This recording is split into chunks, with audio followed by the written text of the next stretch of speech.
Goodbye, Commander. Goodbye, Captain. Hello everyone, Jay Warden here, and welcome to my final review of the messy Season 1 Picard finale with the episodes Et in Arcadia Ego Parts 1 and 2. This will be a bit of a long one, so be warned of all those spoilers, and if you want to skip the recap, then jump to about 10 minutes in for the review. Otherwise, enjoy.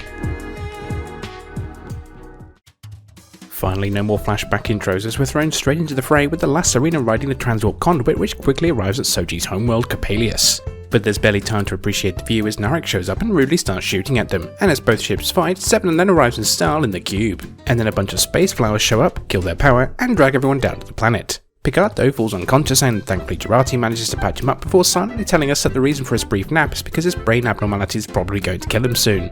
Picard announces the news to everyone but tells them to never mention it again so they can get on with their mission and asks for an update.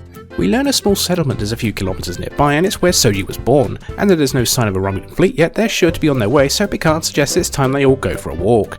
But first he wants to check up on the crashed cube to see if Hugh and Elnor are okay, so they all trek along and eventually come across the largely intact but now useless cube and reunite with Seven and an overjoyed Elnor, though sadly learns of Hugh's death.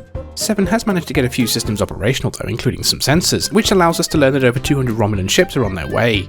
So it's time to go and meet the androids. Picard says his goodbyes, tells Elnor to stay and help Seven, and then walks off into the light. Instantly the crew arrive at the colony and there are dozens of androids present, all of whom seem to be twins just like Soji and Daj, though most seem to be of the more familiar Data-style golden-skinned, yellow-eyed variety. They're warmly welcomed, especially Soji, who explains about the Romulan Doom fleet on its way to kill them all, whilst one of the androids, Arcadia, is fascinated by Picard's aged face. But the introductions aren't over and another familiar face enters the field, though it's no one we've ever met before, and we meet Dr. Alton Sung, the son of the infamous Noonien Sung who created Data. Despite us never having heard of him before, he is of course an expert in cybernetics and just happens to be here. Soji's then explaining it's her fault the Romulans are on their way to kill them all, while we meet another Soji lookalike called Sutra. Sutra has apparently learned to mind meld, because androids can just do that now, and proceeds to meld with Jurati to learn about this vision she was given by Commodore O. It's here we finally learn the full extent of the vision, which turns out not to be a warning, but rather an offer of help from a super advanced race of synthetic life forms, who just want to help out newly evolved synths by wiping out their organic masters, as it's deemed that inevitably organic life will want to destroy synthetic life because being a synth is just so much cooler. As Jurati says sorry to Sung for murdering Maddox, Sung says she can repay the debt owed by helping him figure out how to transfer a conscious mind into a new synthetic body he's creating, and so she readily agrees to help. Later Rios comes in and says he's going to head back to the ship and try to fix her up, while Jurati says she's going to stay behind to help Sung. As Rios and Raffi prepare to leave, Arcadia gives them an odd-looking device that she says will help fix their ship by simple use of imagination. Before they leave though, Raffi gives Picard a good hug and thanks him for everything he's done for her, like abandoning her to depression, alcoholism and drug addiction for the last 14 years, before saying she loves him, which he affirms back to her. Picard then tries to send out a distress call to Starfleet, but sadly no one seems to be answering. Soji and Sutra meanwhile are discussing their options on how to deal with the Romulans. Soji wants them to run, but Sutra says their only option is to call in the Reapers to save them. Sorry, wrong franchise. And tries to convince her that this is the way. This is the way. But before the conversation can continue, Narek is dragged before them and thrown into a makeshift holding cell guarded by Arcana's sister, Saga.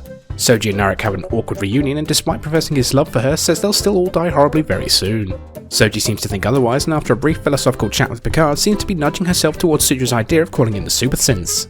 Sutra then relieves Saga and has a chat with Narek, seemingly having plans for him, and then we hear a scream, find Saga dead and Narek gone, apparently having tricked and killed her in order to make an escape, making Soji real mad. Sutra meanwhile argues this is just another reason to call in the super synths and is managing to persuade everyone to her cause, including Sung. Picard tries to reason with her and gives a classic speech, but Sung and Sutra scoff at his words, and Soji finally makes her decision and joins Sutra in their plan to wipe out all organic life, thus becoming what she was prophesied to be, the Destroyer. They have Picard locked up, but Jurati manages to convince him to let her continue helping Sung for now, before we're left with a shot of a massive armada of Romulan ships. Part 2. Narek has reached the cube and after sneaking around the remaining XBs, Elnor and Seven, instantly meets up with Rizzo who hugs him before taking him off to a secret hiding place where he discusses his plans to use grenades to destroy the beacon that's being built and tells Rizzo to get the cube's weapon systems online to be used against the good guys. Narek then leaves the cube with the crafty Elnor following closely behind. Picard meanwhile, a prisoner in his own room, is brooding away with butterflies when Soji eye scans her way in, a fact not missed by Jurati, and Picard once again tries to persuade Soji not to commit galactic genocide as Jurati watches the beacon slowly constructing itself ominously. Back in the lab, Sung shows Jurati all the data regarding the transfer of one's consciousness into a machine body, and commends her act of self-sacrifice by allowing galactic-level genocide to happen. Jurati is pissed though and is determined to help Picard and the others, so later on she distracts Sung with a help desk ticket regarding encryption, and while he pops up to have a look, grabs the dead Saga's remaining good eye from her body. What is it with this show and eyeballs? Meanwhile on the Lacerina, Rios and Raffi manage to figure out how to use the strange device that Arcadia gave them in part 1, and it turns out if you simply use your imagination, it will fix all your mechanical problems, and sure enough, Rios manages to restore power to the ship whilst also breaking the fourth wall, and how this doesn't make any sense. They suddenly hear some loud banging, and it turns out Narek is throwing some rocks to get their attention, though also threatens to throw some grenades at them if they don't hear him out. Once on board, he explains what the androids are building and that they really have to stop them in order to save the galaxy. Elnor also shows up but is stopped from killing Narek for the moment, as they do need to work together to stop the androids' dastardly plans. So, around a campfire, Narek regales the ancient tale of the Romulan mythos of Ganmadan, or Judgment Day in human terms, and explains that he doesn't think this is a prophecy so much as a glorified tale of ancient history, and that soon history will repeat itself with synthetic life wiping out organic life. In the morning, a plan is devised to sneak back in with Narek being used willingly as bait and hiding a grenade in one of Rios' footballs so they can get past the sentry.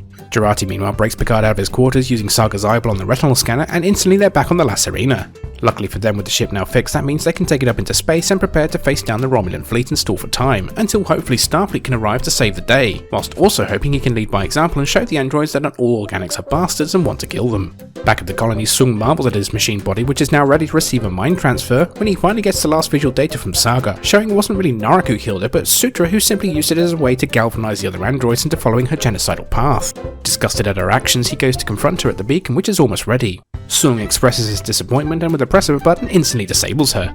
With a nod to Raffi, she whistles to Rios, who jumps in and prepares to throw the grenade, whilst Elnor and Narek cause a disturbance to make sure they don't notice what Rios is up to. Narek is quickly tackled and pleads with Soji not to kill them all, and for a moment she looks like she's listening. But then Rios throws a grenade, she catches it and throws it into the air where it explodes harmlessly, and is now resolved more than ever to bring about galactic genocide.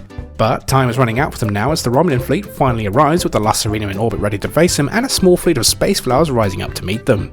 On the cube, Rizzo almost has the weapons online and is preparing to destroy the Lacerina but is interrupted by Seven. The two have a quick fight and then Rizzo is Palpatine, presumably to her death. All hell then breaks loose in orbit as the Romulan fleet starts slicing up the flowers, who do sweet fuck all, whilst Picard frantically manoeuvres the ship in between it all. Jurati suggests they use the old Picard maneuver on them. No, not that one. But Picard says that won't work because there are just too many ships for them to fall for that little trick. Luckily they have the magic hand device that Jurati uses to briefly create a freaky image of her smiling face everywhere. Picard contacts Soji, begging her once again not to do what she's about to do, and says he's going to prove his worth to her by sacrificing his life. With the space flowers now dealt with, the Romulan fleet prepares to wipe out the planet when suddenly dozens of copy-pasted Lacerinas appear and charge the fleet, which works for all of 30 seconds before the real version gets hit, making the rest of them disappear. Soji's upset about this and so continues to let the beacon charge, and finally a giant laser of doom shoots up into the sky and begins opening a portal. All seems lost though, as with nothing left to stop them, O prepares to destroy the colony, but once again just in time, a real fleet of copy-pasted ships show up. This time it's actually Starfleet, led by none other than one handsome-ass Captain William T. Riker. He lays down the law to O and shows us that Picard's early distress call did in fact actually get through to Starfleet, and now they're here with an offer of aid and protection to the androids, warning her that he will use his fleet to defend them and asks her to stand down. But O doesn't listen and instead prepares her fleet to fight. Picard is dismayed at the clusterfuck that's about to happen and is also starting to deteriorate rapidly in health, so gets Jurati to stabilise him temporarily with some drugs before making an open channel to Soji so everyone can hear what he has to say to her. In a final desperate act, he makes one more great Picard speech to appeal to her senses, showing her that he trusts her to make the right choice of not killing everyone in the galaxy. Eventually she sees the light and just before the super AI tentacles come fully out of the portal, disables the beacon. With the day saved, the beacon useless and Starfleet protection, the Romulans decide it's best to leave the area while they still can. Picard thanks Riker for the help and then Starfleet also decides to bugger off. But it seems to finally be the end of the line for Picard as he collapses on the floor. Soji beams them both back to the surface, but there's nothing to be done and Picard dies in Raffi's arms, making everyone very teary-eyed. As the dust settles and people take stock of their time with Picard and do some more crying, Picard himself wakes up in a strange room with none other than Data himself for company. Data explains that he is indeed now dead, but is also in some kind of weird quantum simulated reality which is also occupied by his own consciousness, thanks to his actions in Nemesis when he downloaded his memory into B4. Finally able to talk with Data and to bring them both some closure, Picard expresses his true affections for Data and says he doesn't regret his choice to sacrifice himself for the androids, just as Data doesn't regret his own choice to sacrifice himself for Picard. But it's not the end yet for Picard, and Data explains he'll soon be waking up thanks to Jurati and Sung saving his consciousness, but to do him one last favour before he goes, to let Data finally and permanently die. Picard agrees and then wakes up in his new, yet old body. They explain it's basically the same body with no augmentations and with the same remaining lifespan his normal body would have had, but minus the brain disorder he previously had. He then honours Data's last wish and in a tear-jerking scene removes his USB stick from the simulation, allowing him to finally rest in peace. With everything resolved for now, everyone heads back to the Lacerina, including Seven, who seems to be making special friends with Raffi, and the crew head off to the next adventures of Season 2.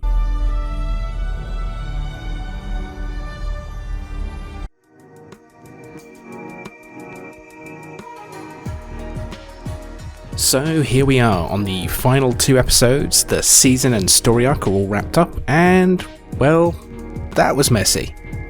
It had some good moments here and there, but ultimately I felt this season ending was a little on the disappointing side and occasionally a little dumb.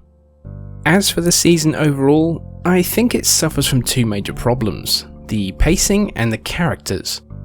Honestly, this whole season has felt more like a overly long setup episode spread over 10 episodes for Picard to go on new adventures with a new crew and to say goodbye to Data. I think this whole thing could have easily been condensed to just 5 episodes, cutting out a huge amount of fat and unnecessary side trips. The plot moved glacially, spending so much time on setup and clunky exposition, introducing new characters, and then leaving them behind not to be seen again. There isn't actually even all that much plot here in the end, or at least little time is spent advancing it, yet there was ample time to set up and develop characters that frankly didn't get developed all that much. We had a whole episode to set up Elnor, who then didn't even do all that much. Rios barely had any development besides learning about his past and getting it on with Jurati, despite my initial interest in him. We only really learnt anything interesting about Narek right at the end as he reveals that he was a Zhat Vash washout, a failure, yet he was the one who found the nest of androids, accomplishing what none of the others could.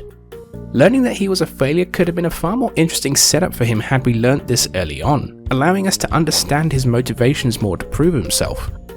And whatever happened to that Trill character who got an introduction, a name, implying that she would be a recurring character? Nope, never seen again. And the vast majority of time we spent on the cube setting things up was mostly wasted or just plain uninteresting. Why was Soji there anyway? I know they were trying to learn of the conspiracy going on regarding the Romulans infiltrating Starfleet, but what made Maddox think Soji could learn anything about it from the cube? Forgive me as I go on a slight tangent here before I get to the episode review proper. I really wanted to like this show, I really did, but I'm just sorry to say that I was never really grabbed by it. I still don't hate it, it's still considerably better than Discovery, which is admittedly an easy metric to break past, but this show simply does not hold up to classic Trek shows from TOS to Enterprise for me.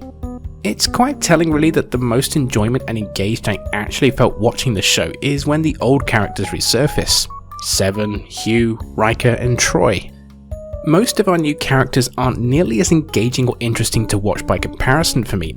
With that said, the first season of almost every single Trek show gets off to a rocky start, and there is still promise here I think, and time for these new characters to at least develop more and grow on us.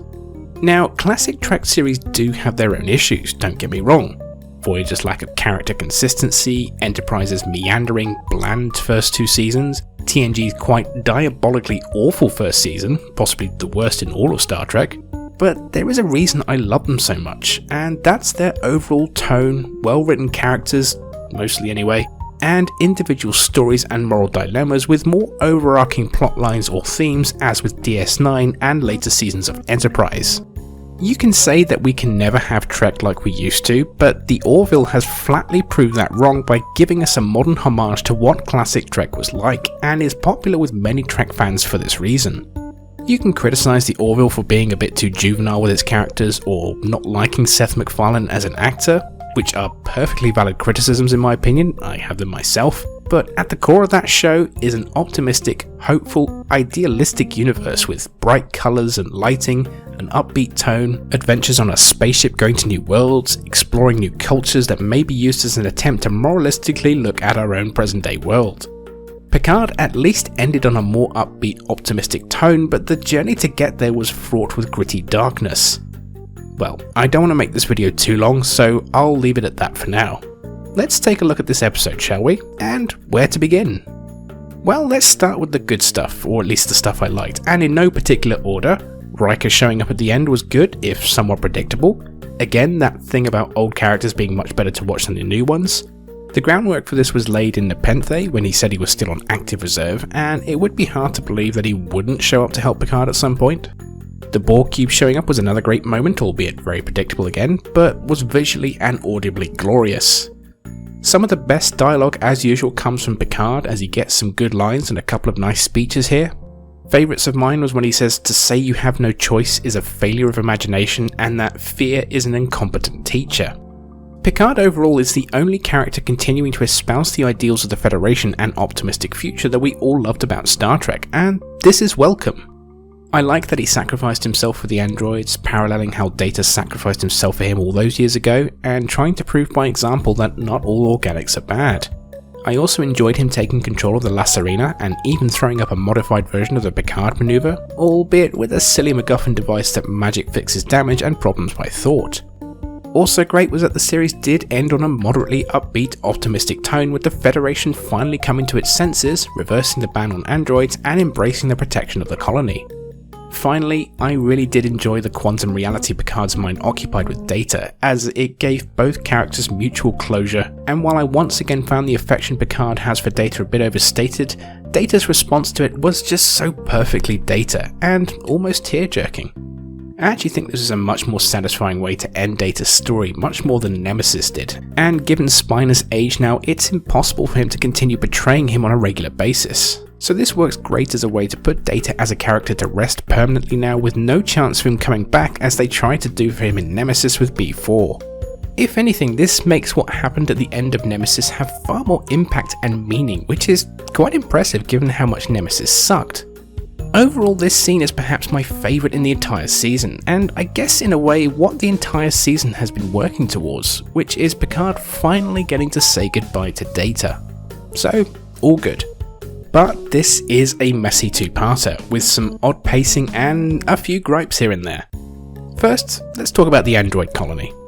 The design of it and the clothing is actually quite reminiscent of a TNG-style episode where the crew would come upon a planet of peaceful types. Perhaps the Baku in Insurrection is the best comparison I can make here in terms of look and feel, though with far more technology on display here, of course. It's nothing special, a little bland, but not bad either. With the exception of the evil law-style android Sutra, a more android-looking version of Soji, most of these androids are portrayed in a fairly friendly light to begin with. We're also introduced to Dr. Altan Sung, the son of Data's creator, played once again by Brent Spiner, who plays every incarnation of Sung we've ever seen across the whole franchise. This is rather out of the blue. There was no mention before that Sung ever had a biological son. I mean, not even Jurati seemed to be aware of his existence. But whatever, let's go with it, and Spiner does do a great job in the role. Sung is also creating an artificial body for himself, called a golem, and is finishing up a means to transfer one consciousness to it. As soon as I saw this, I knew immediately that this meant that Picard would likely be resurrected in this fashion, which it annoyed me somewhat, but I'll get to that later. But my first real problem started when Sutra goes up and mind melds with Jurati to learn directly about the vision she had, explaining that she learned how to do the meld through studying. What? That's not how that works. A mind meld is a form of telepathy, and being an artificial being, there's absolutely no indication here that, despite the flesh and blood nature of Soji at least, that telepathy was one of the things that they could do now. But to play devil's advocate, we have seen instances of Spock melding with both artificial and non-carbon based life forms, and I'll even concede that V'Ger was able to touch Spock's mind in some way, but given the sheer power and scale of the V'Ger entity, I feel that that's an exception. In this case with Sutra though, it just kind of bordered on bullshit to me. After the meld, we get the full explanation of the Doom prophecy, which turns out to actually be a warning and offer of help for some super advanced synthetics, and now we go into full Mass Effect territory here. Though I admit it's far from the first sci-fi to do the evil super advanced ancient race AI that wipes out all life plot, it is the most recent one in my mind. Sutra decides that because the Romulans want to wipe them out and the Federation banned them, it's time to call in the super synths and wipe out all organic life, collaborates with Narek to kill one of her sisters by stabbing her in the eye, which seems like an awfully easy way to kill an android, and then easily convinces the rest of the colony that this is the correct course of action, with both Soji and Sung going along with it. Did nobody program these guys with any ethics? I understand going to desperate measures to defend yourself, but this is extreme, and I would have bought this much better if some of the androids had differing opinions on the matter, separating into two factions at least. The trope of AI rebelling and wiping out organic life has been done to death at this point, from Terminator to Battlestar Galactica to Westworld and more, and while it can be an interesting story to deal with, this is just such an obvious direction to go in order to create conflict and drama, add a ticking clock of doom, and give the heroes time to stop it to save the galaxy. But the thing is, you already had all these elements in the form of the Romulans as the big doom threat without adding in all this extra crap. I think this would have been far better and more interesting had the following happened. The Romulans are coming, so we have to defend against them. We've put out a call to Starfleet, but there's no guarantee they got the message or are even coming. We've got a damaged Borg cube, the Lacerina, and some space flowers. Enough to put up a fight and hold the line, but not necessarily enough to win. So let's have Picard convince the androids that they do have their backs, to have everyone work together in the spirit of cooperation, friendship and optimism, you know, the core tenets of Star Trek, to defeat their common enemy and use this as a way to show them that the androids can be trusted, that they can be our friends. And as I said, I don't mind if some conflict or drama came between the androids themselves. I think it would have fleshed them out and made them a bit more diverse. But no, that's not what we got. We got a giant laser of doom shooting into the sky to open a portal. Never seen that before. A cliched and shitty fight between Seven and Rizzo to stop her blowing up the Lacerina. A pointless brief space battle where the space orchids do fuck all, and the only reason the day is saved is because Picard makes one last ditch effort to give a speech to Soji, which convinces her to shut down the portal, just before the giant AI Thanos tentacles come through. The only real saving grace here is that the situation doesn't end in an all-out clusterfuck space battle between Starfleet and the Romulans, instead finding a diplomatic solution, resolving it all peacefully, which is much more in keeping with the Star Trek spirit. I should emphasise I'm not against a space battle, far from it. I love me some good space battles, but to have any weight to them, I have to care about the stakes and not just be about some pretty pew-pew. Honestly though, I just really didn't like that Soji was totally okay with going along with this, after the apparent character growth and trust she was developing with the Lacerina crew and her experiences with Kestra on Nepenthe. Okay, I know she has some serious trust issues and is tired of being manipulated, but to go full-blown genocide? I also hate that Sung, who is a normal human being, is a naive idiot that would go along with this level of genocide, and I also dislike that Sutra was taken out with a button push. I mean, if you're going to build her up as a villain, that was a pretty shitty way to dispatch her and felt very lazy to me, instead of having Soji face off with her instead, or much better yet, the other androids joining Soji in opposing Sutra, so she had no support to do what she wanted to do. I felt by the end of this that the Jacques Vache were almost in the right here. Better to wipe out these androids because they literally came within a hair's breadth of calling in the literal apocalypse. That's an unacceptable threat, though you can argue that their own hatred and paranoia created the situation in the first place. And poor Narek. As I predicted, he does indeed truly love Soji, though I was wrong about him turning on the others to save her, as he's still prepared to kill her and all the other androids to fulfill his mission, which he does seem to truly believe in. As I mentioned earlier, we learned that he was a washout in his Jacques Vache training, and early episodes of the season implied that he wasn't exactly regarded very well by either O or Rizzo in its tactics. I think Narek has been at his most interesting in this episode once we've learnt about his background and his easy willingness to work with the crew to stop the androids, because he genuinely believes he's doing good and saving the galaxy from a dangerous threat. A major gripe though is what happened to him after the beacon was destroyed. There was no resolution at all to his character, and the last we saw of him, he was restrained by the androids. Did he stay on the planets? Return to Romulus? Will there be any resolution to the relationship between him and Soji? But enough of the android situation, let's talk about the stuff in space. First, the cube. Although I mentioned it did have a glorious moment coming through the transwarp conduit, it's then immediately taken out by a bunch of giant space flowers. Now, okay, the cube is largely devoid of any crew, still damaged and nowhere near as dangerous as a fully functional cube, but I felt this was such a waste of the ship, and even a little unbelievable a cube could be taken down like that. The Lacerina, sure, it's a dinky little Corvette-sized ship, but a Borg cube? Even a semi-functional one? Come on. I really felt that they were building up to a nice climactic moment with it coming in to save the day thanks to Seven, and nope, just dragged down to the planet by the space flowers, and given its size, wouldn't that thing cause some serious ecological damage, or do the flowers also slow its descent?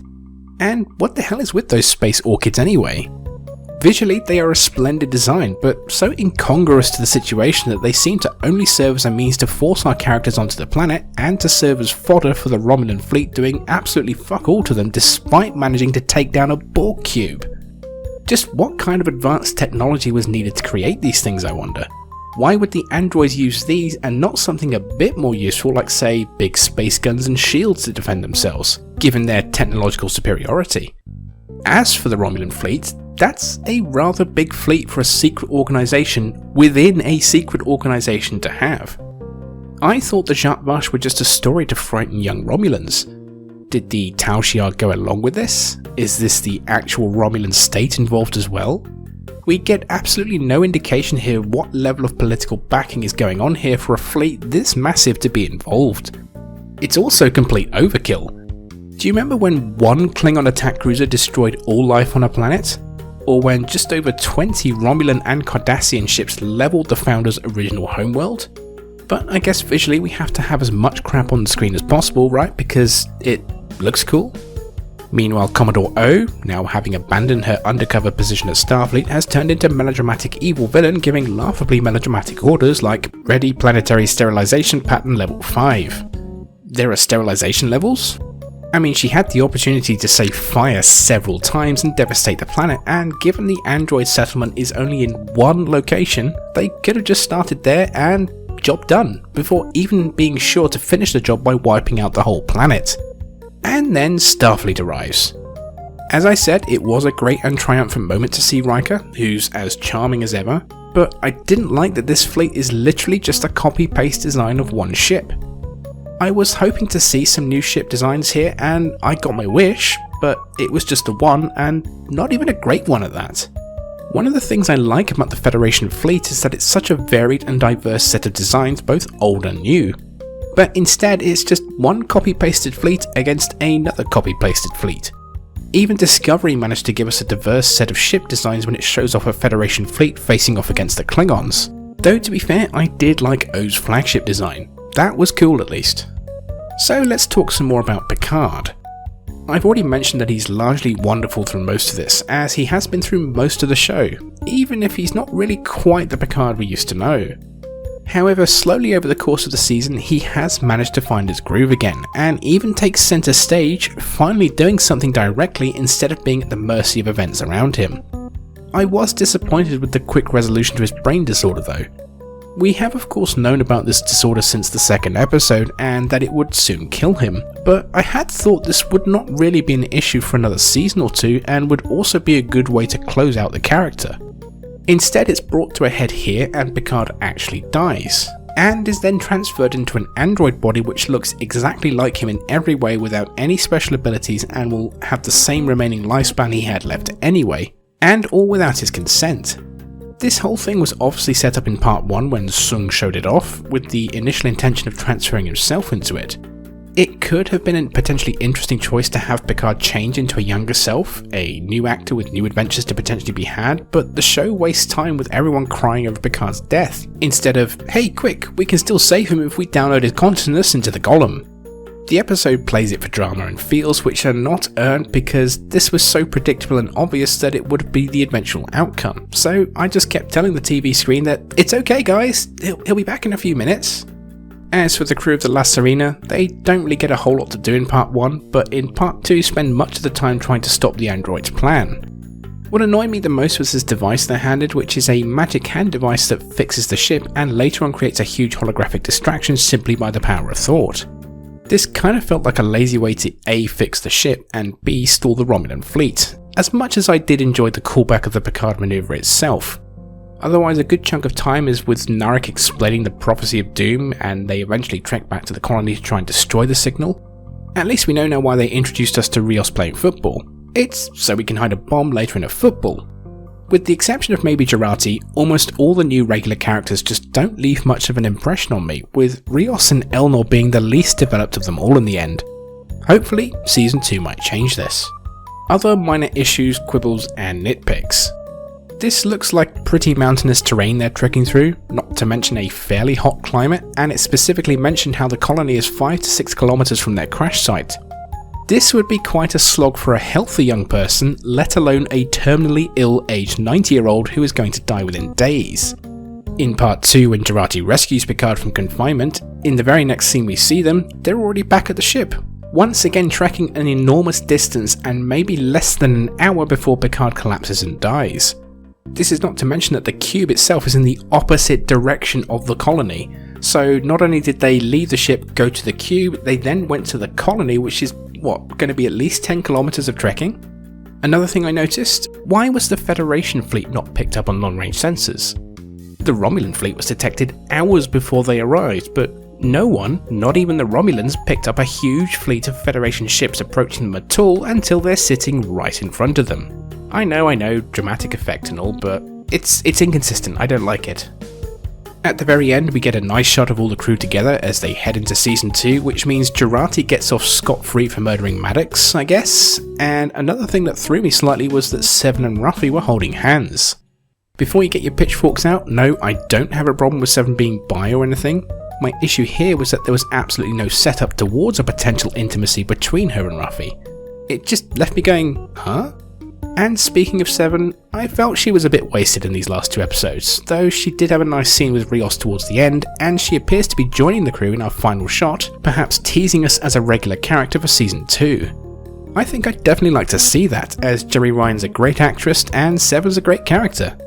I knew as soon as she had Rizzo at gunpoint though that the two would get into a fist fight, though to my surprise it wasn't a quick ninja fight scene, with Seven mostly swinging wildly before Palpatining Rizzo to her death down a large chasm. Which brings me to another question. How did Rizzo actually get there in the first place before the rest of the fleet? The last we saw of her was getting beamed away as she was getting mobbed by the XBs, so I suppose the only explanation here was that her emergency beam-up device is just very short range, simply beaming herself a few hundred meters away. At least she's now dead. Or is she? She's managed to beam away at the last minute twice when in imminent danger, so I suppose it's quite possible she did the same this time. I really hope not. She needs to stay dead, as I thoroughly disliked her character for being far too one-dimensional evil. Rizzo also at some point gets the weapon systems of the cube online, ready to target and destroy the Lacerina before being stopped by Seven, who then shuts it off. But wouldn't that have been helpful in targeting the Romulan fleet after that? Just a thought. So there we go. I'm sorry if that was a bit of a rant and it comes off as a bit negative. I mean, it is a mess, it's somewhat disjointed, there are several unanswered questions and plot threads, and I don't entirely like how some of this is resolved. But at least the big Doom plot didn't come to pass, diplomacy did win the day, and we ended on an upbeat note. I will probably be doing a more in-depth season review in the future, but for now this is my last Picard video. I will definitely be tuning into Season 2, and even Season 3 of Discovery. I may not like it much, but it's still Star Trek, and I still watch it because of that, if only to see how good or bad things get. In the meantime, I will be continuing my TNG reviews, and I've got a couple of other silly video projects in mind, one of which has nothing to do with Star Trek. So, I hope you enjoyed my reviews. If you did enjoy them, then please like, subscribe and share, and until next time, this has been Jay Warden, signing off.